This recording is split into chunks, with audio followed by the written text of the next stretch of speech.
Oh. Hey guys, I'm here with Tammy, and we just finished eating. Yes. And yes, good food, right? Yes. Yeah, I'm not gonna tell you guys what I ate because I ate a lot, right? So anyway, I ate kind of a lot. But anyway, so Tammy and I were talking, and she saw my Facebook post, and she's like, Kelly, tell me a little bit more about pandas. Tell me a little bit about what's going on. So wait, what were you asking?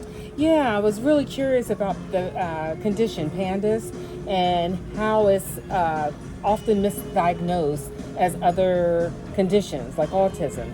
So if you could give me a little more information about PANDAS, because it's something I've never really heard of. Okay, so I used to work for the Center for Autism and Brain Development at Duke University, and basically there are three things that they use to qualify autism. They look at repetitive behaviors, they look at impaired speech, and kind of like an isolation or removal from the crowd.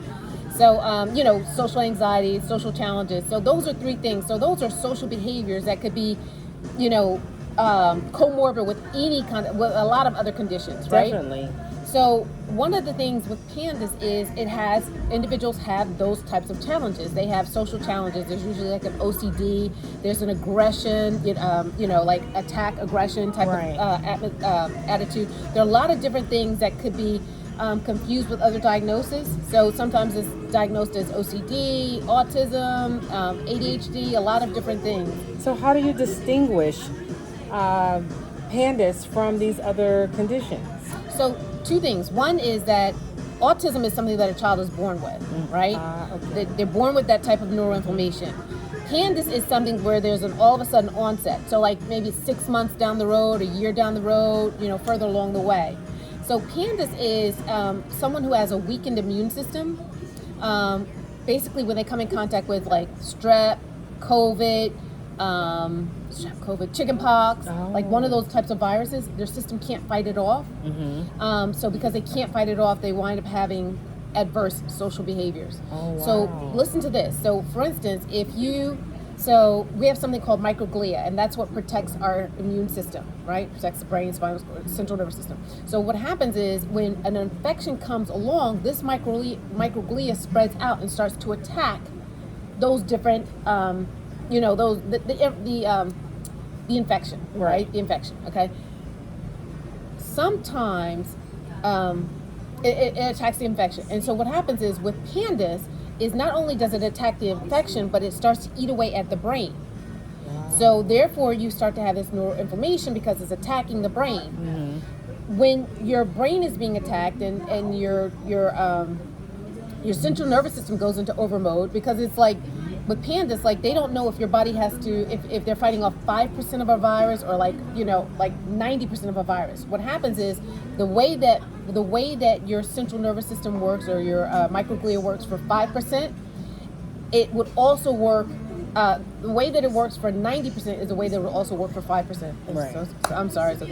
So basically, what happens is it goes into hyperactive mode. Right. So instead of attacking it just a little bit, it attacks it a lot. So that's where you see the kids get the agitation and the aggravation, etc., because their body's working overtime. Right. So when you're looking at autism and you're looking at PANDAS, kids with PANDAS have a little bit more aggression, anger, frustration, because once again their immune system is working overtime. It's hyperactive.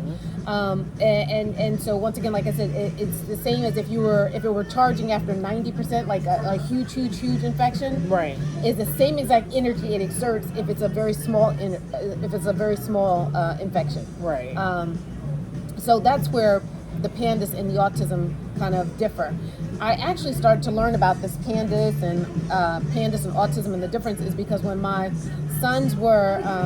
youngest son was in my belly, mm-hmm.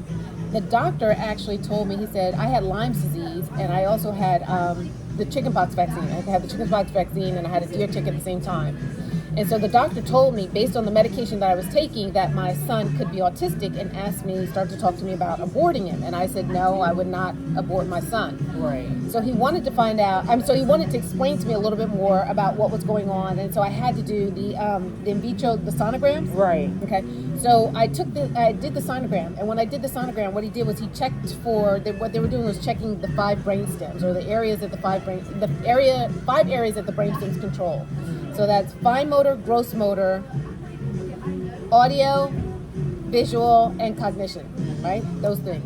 So he wanted to check to see if any of those were stinted. So if 3 of them are stinted, it's called PDD-NOS. It's a form of autism. It's a lighter form of autism. All 5, it would be in a truly retard state. Right. And so they tested my son. All the 5 brain stems were fine. They were growing appropriately, etc. So there was nothing, quote unquote, wrong with my son as far as like the neuroinflammation from the please forgive me, from the medicine that I was taking for Lyme's and chickenpox vaccine. But then what happened is later on, at about 6 weeks, my son all of a sudden stopped talking. So when he stopped talking, that's the onset. That remember I was telling you that he was babbling, fine, and then all of a sudden there was the onset. That onset meant that there was something that he was now starting to fight off, and he wasn't able to fully fight off. Yeah. So afterwards, he started to have like a lot of sinus infections. I think he had he had at least 6 sets of ear tubes put in. He had a hernia operation. He had so many different things going on at an early age. Tonsillitis. I mean, just a bunch of different things that we had to do to once again continuously build up his immune system. Right. So we went to a doctor in New Jersey, Dr. Trifoletti, and I explained to him all that my son was going on. He said, listen, going on with my son, he said, let's take a blood test. Let's check his IG levels, IgA, IgM, IgG. IgA, UNC Chapel Hill just sent out a report. When you have kids with severe mental health behaviors have a lower IgA level. Mm-hmm. So when you have a lower IgA, basically you're not able to fight off those viruses as they come along. Right. So what they prescribe typically is steroids and IVIG, which is a plasma infusion. Right. So my son did have 1 plasma infusion with that, and my 12-year-old nonverbal son, my major was communication, so I was able to work with him. And so he would say his name as,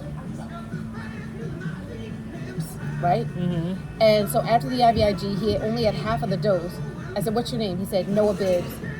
I said, what do you want to do? He said, I want to go now. Embassy Suites Bacon, now. Wow. And keep in mind, this is a kid that if you showed him ELEPHANT, he said, la, ah. Right. Right? In a softer voice, less audible. Look, I showed him ELEPHANT, he said elephant. So what it does is, one of the things with PANDAS is it impacts your speech, it impacts your audibility. So if you start to whisper, your words are much, much softer. They're not audible.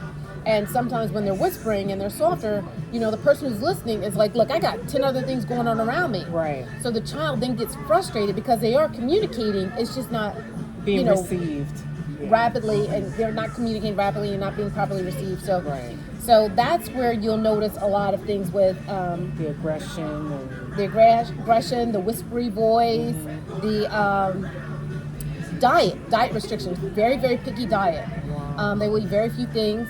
They will eat other things, if forced or whatever, that kind of stuff. But I had a very limited diet with my sons. It was, please forgive me, it was like French fries and chicken and a few greens in between, like broccoli or something like that. But they were very, very strict in their diet. But guess what? They were strict in their diet, but they had energy. They were, vibrant. They could move around. We were going to the amusement parks. We were going to the zoo. So they still were able to stay in step. My kids used to bowl, swim, all those different things. Right. But they were still active. But in order to stay active, in order to stay engaged, they had to have that limited diet. Oh, wow. No wheat, no dairy, all those other restrictions, which cause neuroinflammation and could slow them down. So what's the prognosis for your son now? Is he continuing to receive the IG? Well, we're in the process of working IVIG? Well, we would like to see them have IVIG. Mm-hmm. The IVIG, the thing is right now in North Carolina is not a staple as it is in other states. Mm-hmm. It's not a primary course or a first course of action. A lot of times they will go towards other diagnoses which are more familiar, like I said, autism, ADHD, OCD, etc. So we're at a point of awareness right now and trying to make sure that more people are in tune with what PANDAS is. Wow. Well, thank you for sharing that information with me. It's really enlightening, and I hope that North Carolina does a lot more with offering IVIG because it seems to really have made a difference in your son. Yeah. And one of the key things is it has an affiliation with COVID. Research has shown that it has an affiliation with COVID. So think of how many kids who have COVID, chickenpox, strep, flu, all those other Yes. things. So if they have been exposed to that, and you see aggressive symptoms, making sure that they have the right diagnosis and they're not over medicated and that kind of stuff is going to be key for future success. Yes. Well, thank you so much. Thank I you, really Tammy. appreciate you sharing this information with me. Thank you so much. All right, guys, let's get this going. Thanks. All right, so now you're going to